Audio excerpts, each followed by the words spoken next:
बिस्मिल्लाहिर्रहमानिर्रहीम। आज का हमारा टॉपिक है एक्यूमुलेशन ऑफ वेरिएशन और आज डेट है 24 अगस्त 2020। क्लास है ये 10th।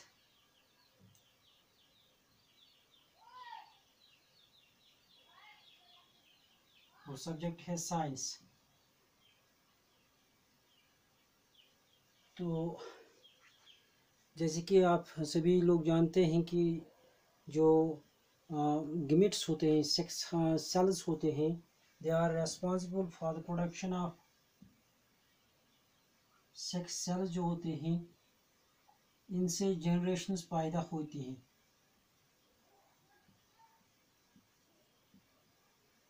और इन्हीं सेक्स सेल्स में वेरिएशन पाया जाता है।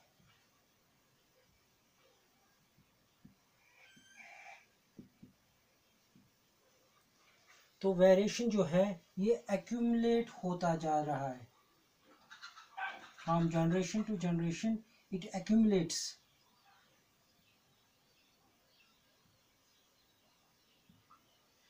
एक जनरेशन से दूसरी जनरेशन तक ये एक्यूमुलेट होता रहता है, जिसकी वजह से जो कैपेसिटी होती है ऑर्गेनिज्म की वो बढ़ती जाती है। तो इस एक्यूमुलेशन की वजह से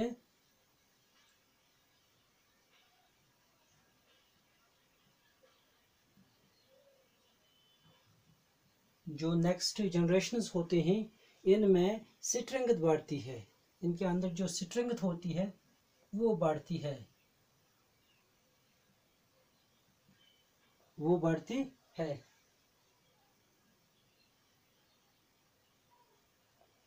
तो ये एक्यूमुलेशन ऑफ वेरिएशंस जब दूसरी जनरेशन में चली जाती है और फिर इसके बाद तीसरी जनरेशन में चली जाती है, फिर चौथी जनरेशन पर में चली जाती है, ये वेरिएशन बढ़ती जा रही है। तो इसका significance, the significance of accumulation of variation in next generations increases, ये बढ़ जाता है। यानी कि हम कहेंगे कि जो वेरिएशन है it is important for evolution, और एवोल्यूशन जो जब हो जाता है तो डाइवर्सिटी बढ़ जाती है, तो एक्यूमुलेशन ऑफ वेरिएशन जब बढ़ जाता है तो इसकी सिग्निफिकेंस बढ़ जाती है when it passes on, this variation passes on from one generation to next generation, or it continuously goes on increasing from generation to generation। 2-3 generation के बाद या 5-6 जनरेशन के बाद ये वेरिएशन जो है ये बहुत बढ़ जाती है, और इसका जो फ़ायदा होता है वो देखने को मिलता है। हम इस तरह से समझाएंगे कि अगर एक बैक्टीरिया है, जो जनरेशन ऑफ बैक्टीरियम है,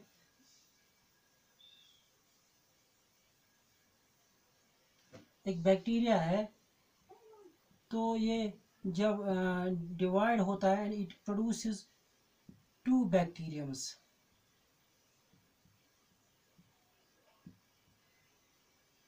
दो बैक्टीरियम प्रोड्यूस करता है, और इसमें अगर एक में वेरिएशन आती है तो ये वेरिएशन जो है ये आगे जाके इसी बैक्टीरियम में बढ़ता जा रहा है। ये बैक्टीरियम अब और बैक्टीरियाज को प्रोड्यूस करेगा, तो नतीजा क्या निकलेगा कि ये जो वेरिएशन है it will increase, variation will increase, and this this increasing variation has significance। हम मिसाल लेते हैं कि हमारे पास एक बैक्टीरियम है, जो हमारे पास एक बैक्टीरिया प्रोड्यूस हो गया या बैक्टीरियम प्रोड्यूस हो गया जिसमें हीट रेजिस्टेंट करने की जो शक्ति है वो बढ़ गई है, यानी कि हीट रेजिस्टेंट बन गया है। We have a bacterium that is now able, इसकी वो वेरिएशन आई है और वेरिएशन की वजह से इसमें हीट रेजिस्टेंट रेजिस्टेंट बढ़ गई है। तो पहले जनरेशन में ये कम होगी, जो हीट रेजिस्टेंस के कैपेसिटी होगी इस बैक्टीरियम में वो कम होगी, और दूसरे जनरेशन में जब ये बैक्टीरियम फिर से प्रोड्यूस हो जाएगा तो क्या होगा कि इसमें जो दूसरे या तीसरे या चौथे जनरेशन में ये हीट रेजिस्टेंट कैपेसिटी जो है बैक्टीरिया के अंदर ये बढ़ जाएगी। इस तरह से अगर इन्वायरमेंट चेंज होती है, इन्वायरमेंट चेंज होती है एंड द इन्वायरमेंट चेंज या हीट बढ़ जाती है, इफ हीट इंक्रीजेस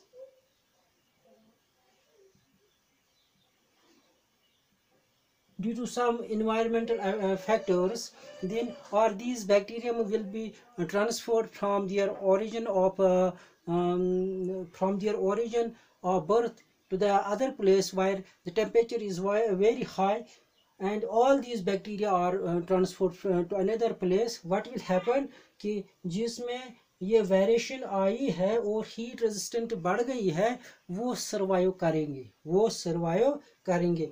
और वो जनरेशन बैक्टीरिया की जिसमें हीट रेजिस्टेंस बहुत कम है या जिनमें हीट रेजिस्टेंट कैपेसिटी नहीं होगी उनकी डेथ हो जाएगी। इसका मतलब ये हुआ कि इस वेरिएशन की वजह से सर्वाइवल जो है सर्वाइवल कैपेसिटी या सर्वाइवल फैक्टर जो है ऑर्गेनिजम्स के अंदर वो बढ़ जाएगा। So these variations also help organisms to survive in different environments. These variations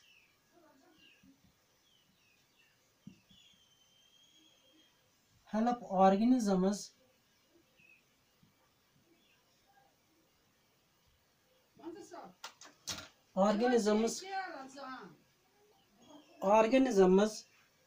to survive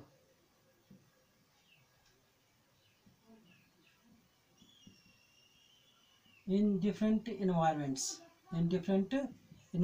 में जो वेरिएशन आ गई है, एक्युमुलेशन ऑफ वेरिएशन आ गई है, इससे जो ऑर्गेनिजम्स होते हैं इनमें कैपेसिटी बढ़ जाती है टू सर्वाइव। जो वेरिएशन इनमें एक्युमुलेट हो गई है and it helps organisms to survive in different environments, in different conditions. Now we will discuss Mendel's law of transfer of heredity material or transfer of these traits. And Mendel was a scientist who studies this transfer of these characters or traits from one generation to from one generation to next generation. And before we will go to discuss the laws given by Mendel, which discuss how the transfer of traits or characters takes place from one generation to next generation. Before that, we will go to discuss some of the important terms which are related with the Mendelian laws or which are related with the genetics or heredity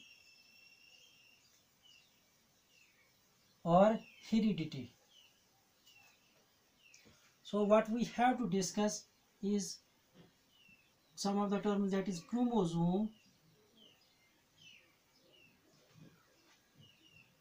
we have to discuss DNA, gene, we have to discuss F1 generation,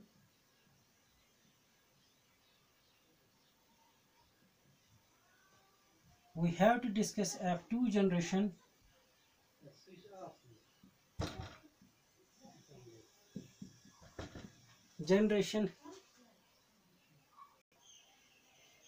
और हमने discuss करना है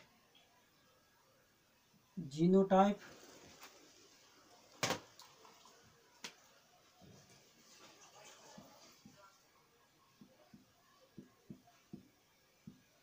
इसके अलावा हमने discuss करना है dominant gene,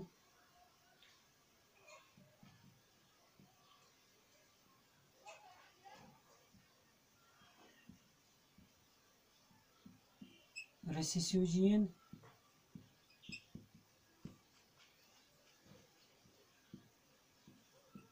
and phenotype.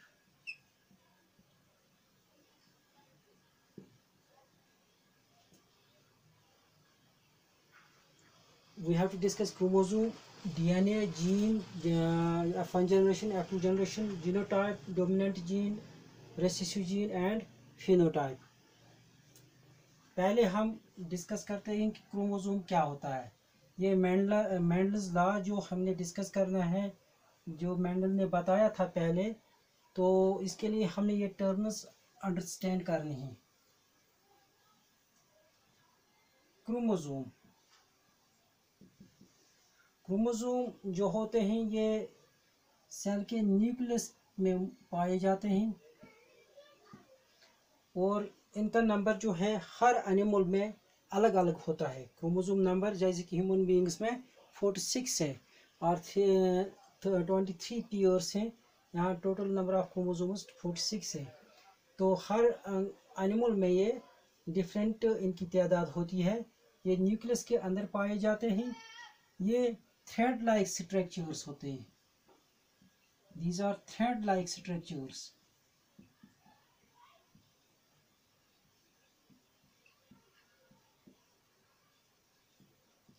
Thread like structures. और ये जो क्रोमोसोम्स हैं ये खुद इन पे ये खुद डीएनए के बने हुए होते हैं.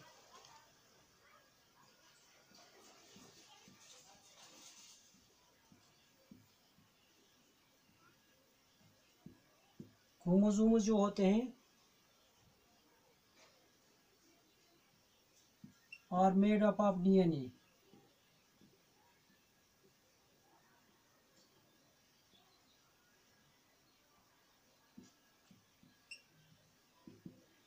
And DNA contains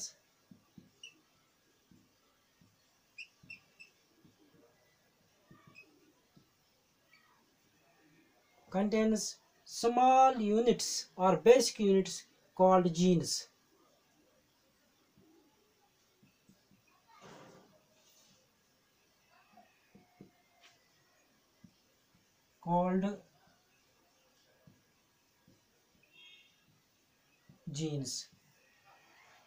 thread like structures chromosomes होते हैं. ये न्यूक्लियस के अंदर पाए जाते हैं.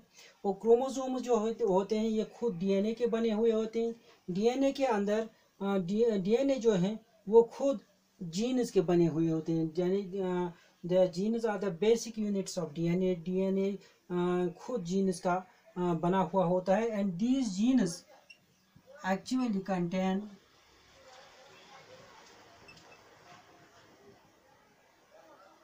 contains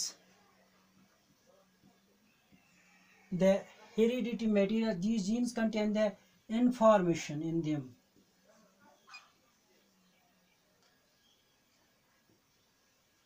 Genes contain the information in them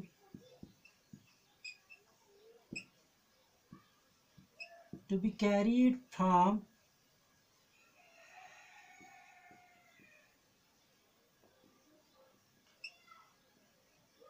parents to offsprings.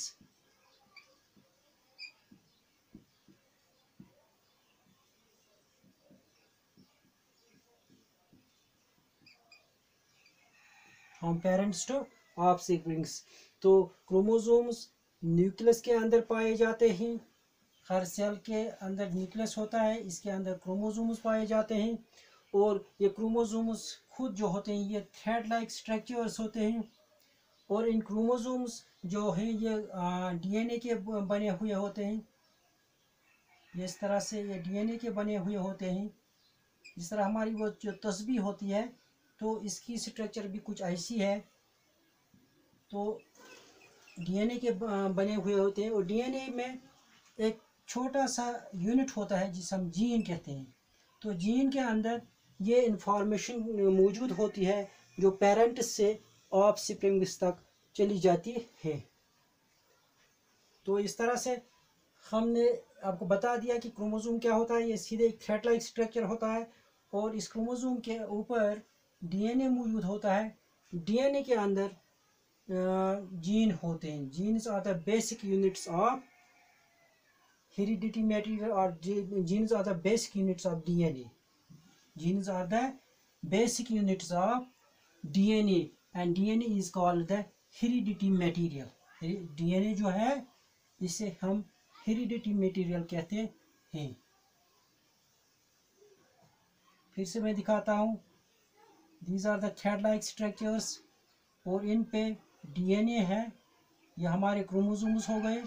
इनके ऊपर DNA है. These are the hereditary material.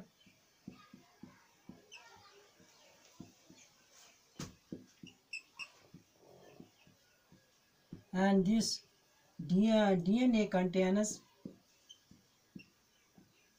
genes, and genes are the basic units of DNA. DNA is called the hereditary material, and genes के अंदर information होती है जो carry होती है from parents to offsprings. तो genes are actually units of heredity.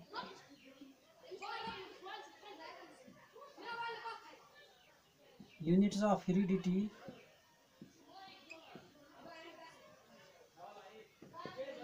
which transfer the information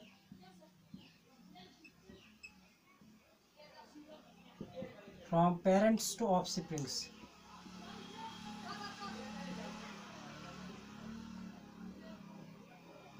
From parents to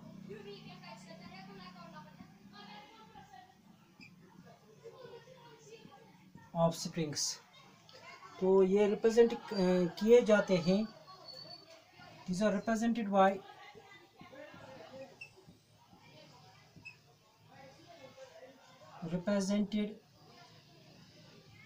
by letters, alphabetic letters.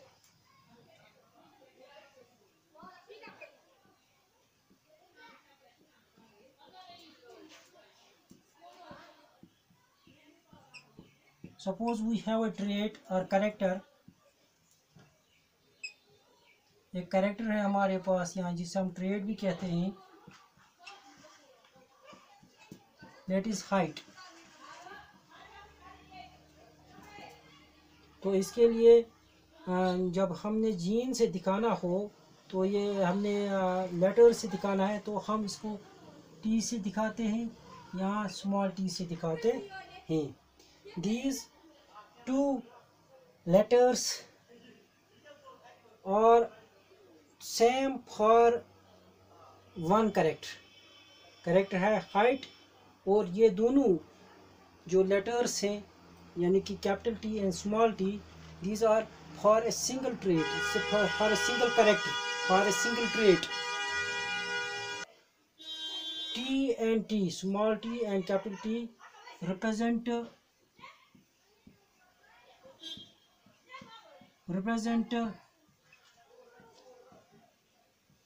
same forms, represent two forms of the same gene, or different forms of the same gene. Gene एक ही है लेकिन ये different forms हैं. Different forms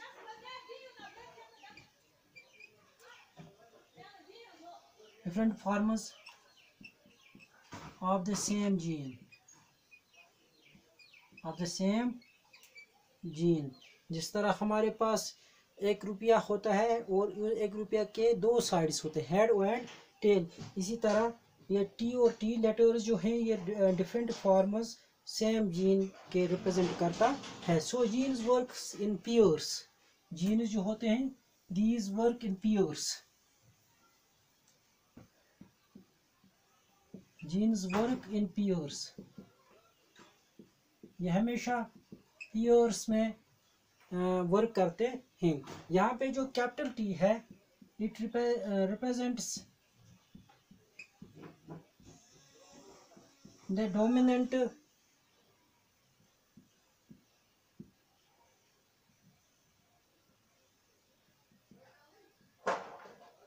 character, and small t represents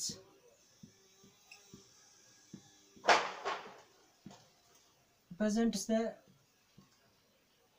recessive character.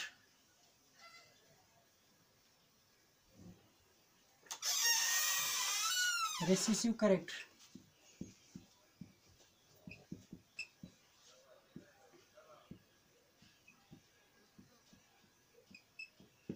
Capital T जो होता है ये dominant character को रिप्रेजेंट करता है, जबकि स्मॉल टी जो होता है it represents the recessive character.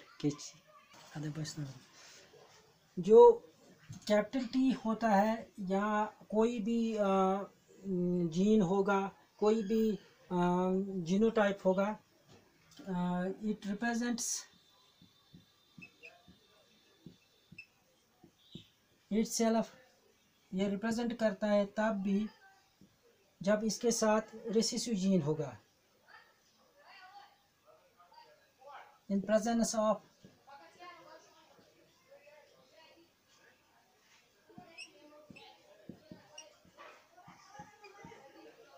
Recessive gene T.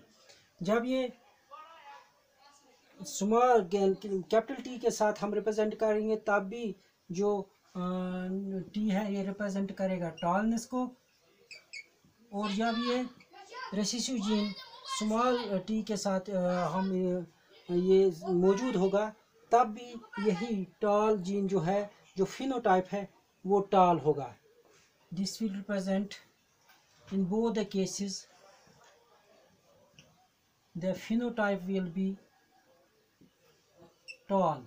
Phenotype will be toll. तो फिनोटाइप क्या होता है, यहाँ T and T it represents the dominant character.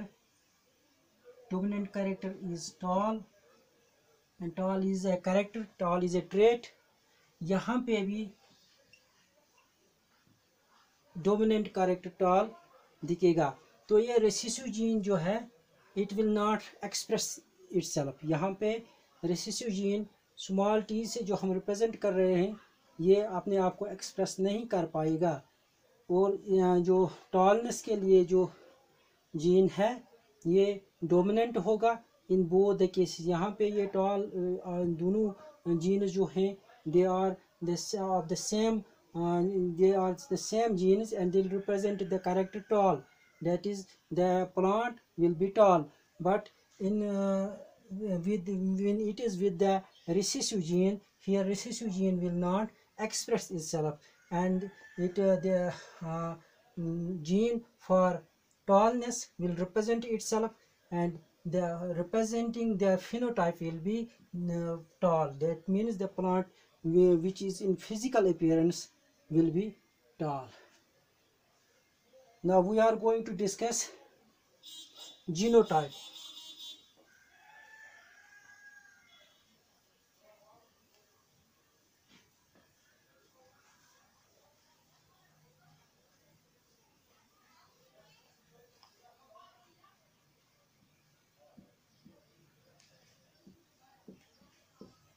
Genotype means the genes present inside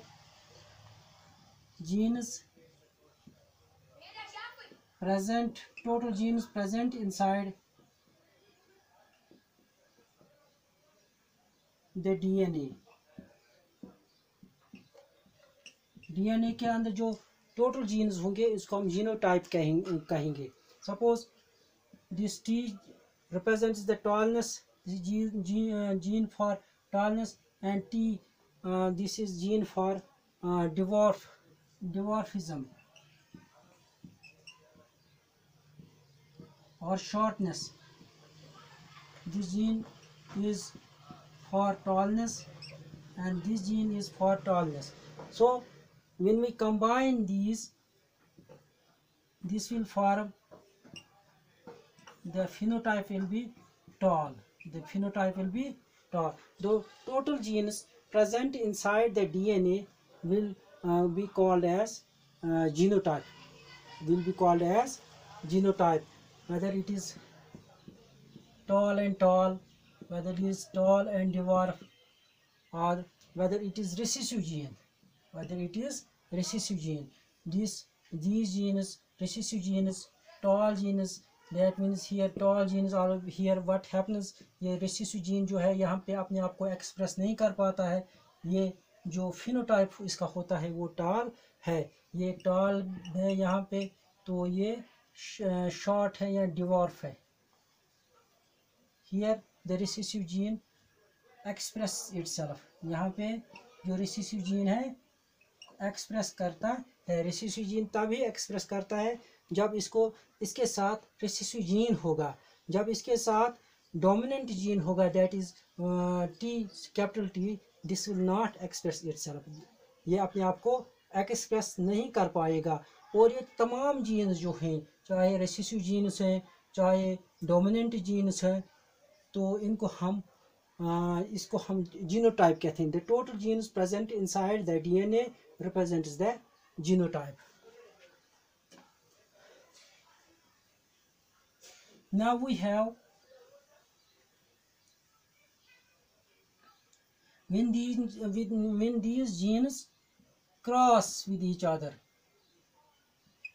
Suppose this is the parent. These are the parent genes.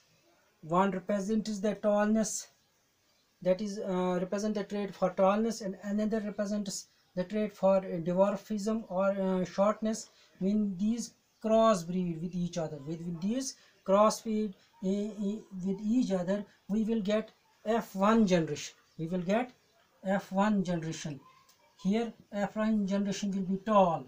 Here F1 generation will be F1 generation.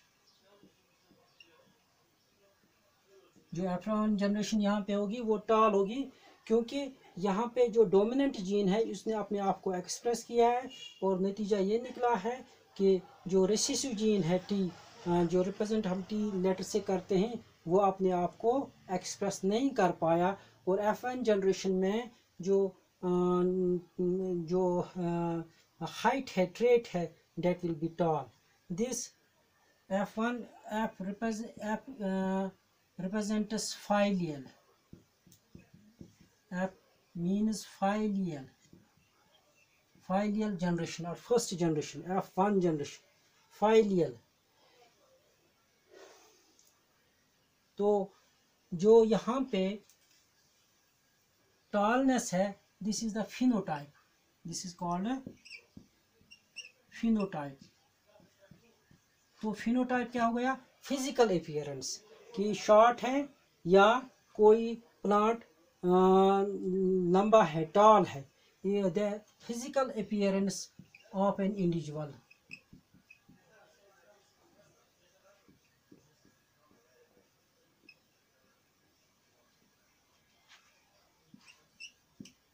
So phenotype means the physical appearance. ये बाहर से कितना कैसे दिखता है, ये लंबा है यहाँ छोटा है, तो इसे हम फिनोटाइप कहते हैं. इसे हम फिनोटाइप कहते हैं. यहाँ पे जो टॉल है, this represents the phenotype.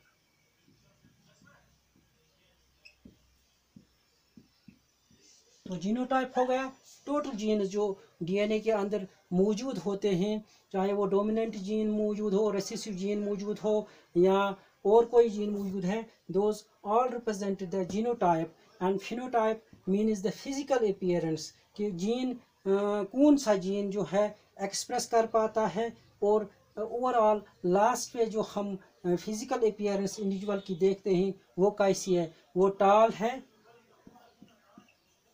Short है, सर्कुलर है, राउंड है, येलो कलर है, ब्राउन कलर है, वाइट कलर है, रिंकल्ड है. जो उसकी फिजिकल अपीयरेंस होगी that is known as phenotype. That is known as phenotype. तो हमने यहाँ पे देख लिया F1 जनरेशन में, F1 जनरेशन जो होती है वो प्रोड्यूस होती है when the parents F1 generation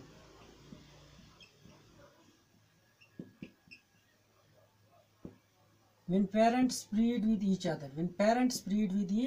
other, suppose this is the dominant gene and this is a recessive gene. When they will breed, we will get the F1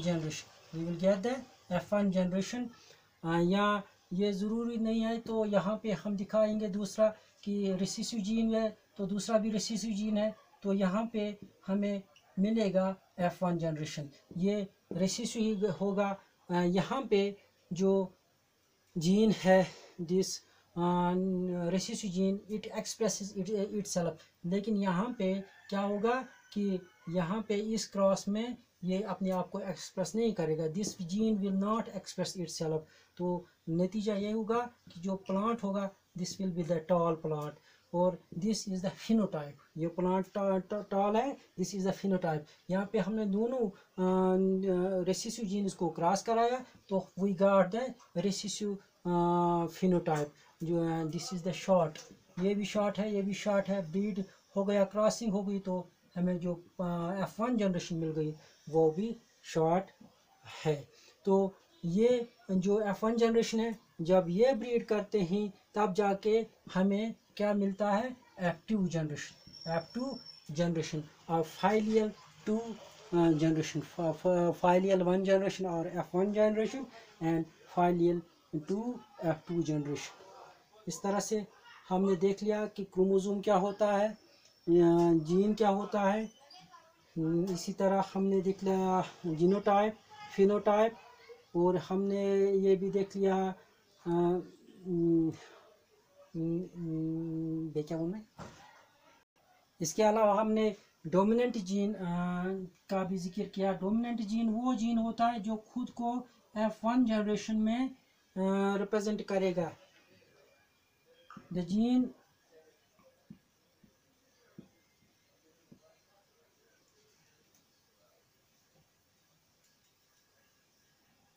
The gene which will express itself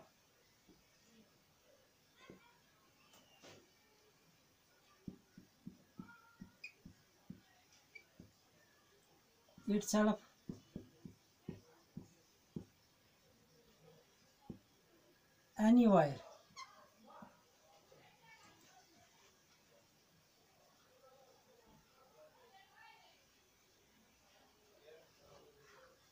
in presence of an alternative gene.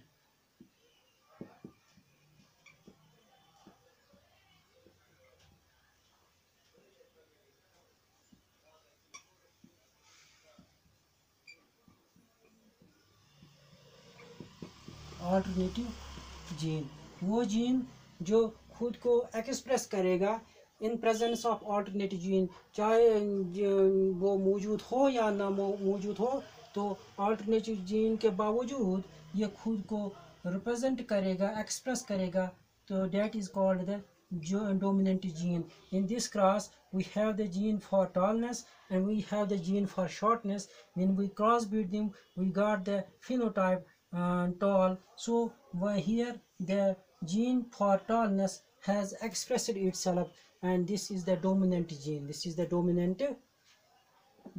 dominant gene. और इसी तरह है दूसरा recessive gene.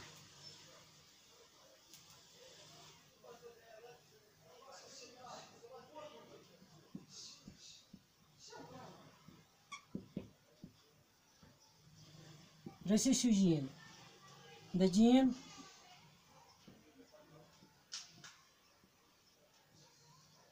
which expresses itself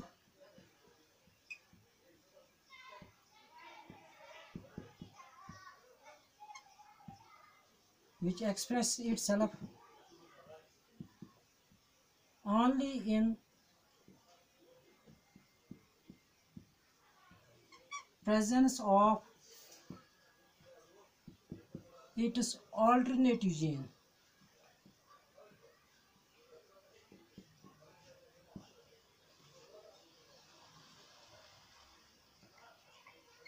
वो gene जो सिर्फ अपने आप को तभी एक्सप्रेस कर पाता है जब इसके पास अल्टरनेटिव जीन होगा। अगर इसके पास अल्टरनेटिव जीन नहीं होगा तो ये खुद को एक्सप्रेस नहीं करेगा। तो this is a gene for dwarfism या shortness, and this is the gene also for shortness. When these are crossbreed, we can get the recessive phenotype, that is dwarf. This is the recessive gene. The genotype is recessive, the phenotype is dwarf, the genotype is small t, and the phenotype is dwarf. So these are the recessive genes. These will express itself only in presence of an alternative same gene.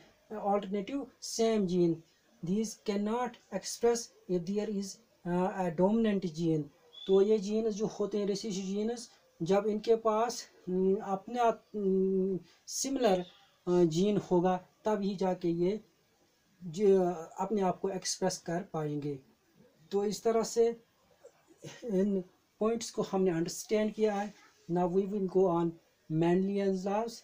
Thank you for today's lecture.